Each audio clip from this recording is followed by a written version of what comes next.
lot of those jobs are? They're fucking, surveyors. Exactly. And weird fucking government positions that are unnecessary. That doesn't build anything. That's not what made this country great. Yeah. Bureaucrats, and you're absolutely right. And it is a form of social welfare, because if you give someone a job and make it so they don't have to find their path, it's like I've always said, the greatest thing that ever happened to me when I was 21 years old, I played the lottery once. I won a free ticket. I played it again. I won nothing. And then I was done. I said, I quit. That's it. Yeah. What if I was 21 and broke and scared and lost and I won the lottery? That would have been the worst curse ever. I would have never found my way in life. No. And if you get some shitty fucking easy government job that you can't get fired from, and then that becomes your life, well, guess what? You're not going to find your place either, man. No. You're just going to, it's a form almost of social welfare. Yeah, it is. We need less of everything. And that's why a guy like Ron Paul is on the fucking money, man. That bad motherfucker. I love that guy. Oh, he's the best. And the other guy, Gary Johnson, the former governor of New Mexico, same thing. Yeah. Stanhope had a great point. He said, I like him. He goes, same sense, less Jesus. But I don't mind Ron Paul's Jesus. I don't mind any of it, because the way he talks is the way what in my mind is America. What my mind is, there's an ideal. He believes in personal freedom and responsibility, and allowing people to make their own choices. And makes the call on what is really going on and why we're invested in all these different parts of the world and what we're really doing. He's honest about it, and he's saying this is not what America should be all about. And he says that all the time. This is not what this Constitution was supposed to mean. This is not what our founding fathers wanted. This is this is supposed to be the best example possible of what you can do with a society. This is 2011. We've learned from the Greeks. We've learned from the Romans. We learned from the Nazis. We learned from everybody. We've got it down. But we don't. And it's transparent how we don't. It's all there. Every time, like Obama recently passed some fucking new law about genetically modified food, and it's going to fuck over all these organic farmers, man. And this shit's been going on for a while. Monsanto is involved with a lot of fucking creepy shit, man. And the government is behind all this. There's a good book, though, about that. And we're, again, when you talk about technology, Monsanto and these other companies that do genetic engineering, the only way we're going to feed the growing population is through genetic engineering. It's true. Now, there's a good way to do it. There's a bad way to do it. Obviously, it comes with risks. It also comes with a great deal of promise.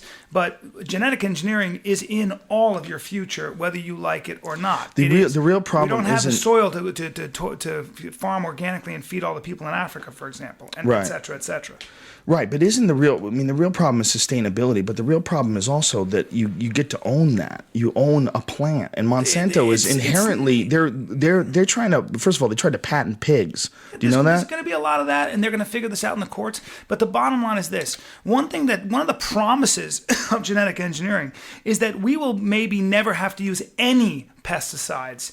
And if you want to talk about agricultural runoff, that's one of the biggest forms of pollutants in all our waterways. So, for example, if you could come up with a kernel of rice, an apple that requires no spraying because in it has genes that are not only incredibly nutritious, but that can ward off any kind of a pest, that's something that is going to be in our future. It doesn't come with risks.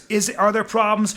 Do I feel weird about taking the gene of a jellyfish and putting it into a strawberry because it actually keeps it from freezing so you can ship it farther? Yes. This is where Adam Carolla would come in. What we got here, it's going to be great in about 10 years. Right now, you don't want to get in on the ground floor. You don't want to get in here with all this genetic engineering. You want to wait. And that's what he would do. Oh, by the way, we told him that what you said to him about the improv. He actually repeated it. Yeah. He repeated it to us and said that it was the happiest he'd ever been. Yeah. And you made him so happy. And I concurred. I said, I brought it up. I said, Bryan Callen said this, and I think he's absolutely right. He's the best at tying together these long rants and making them work. It's pretty amazing. If I listen to him, I can get him. I could start doing. I could put Adam Carolla in my act. Yeah, he's got a one of those things. I think he was kind of that smarty kind of Norm Macdonald. He's an interesting guy, man. I really like him. Smart guy. He's very smart, and he's very smart in a very unique and interesting way. My buddy boxes very honest. Says that he's got heavy hands. He says that. Really? Yeah, he's a good boxer. Did you see the movie The Hammer? No. It's all about him being a boxer. But Well, I know he's you know, fought in the ring. Yeah, he's apparently he was a boxing trainer for a long time too. That's how he made a living in Hollywood.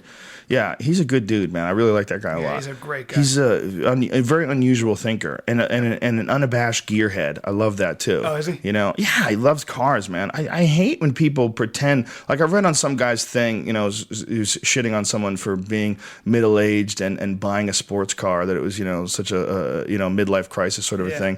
And I was like, God, what a silly way to look at that. I've never made how come he's not just enjoying a car. You can a never car? make fun of anybody who's a gearhead because it's a passion.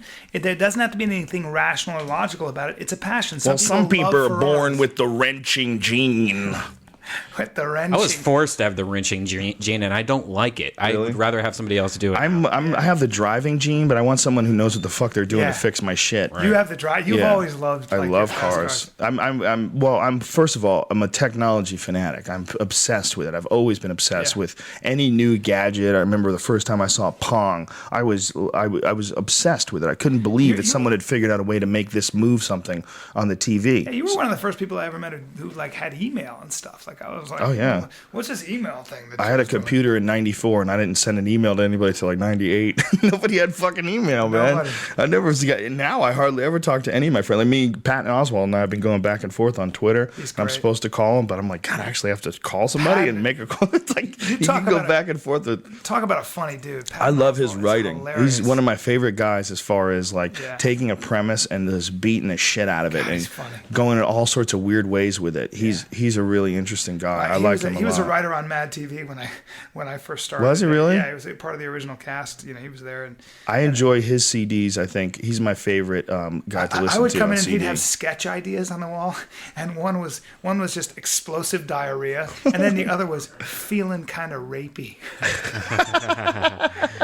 We were when we were doing Mad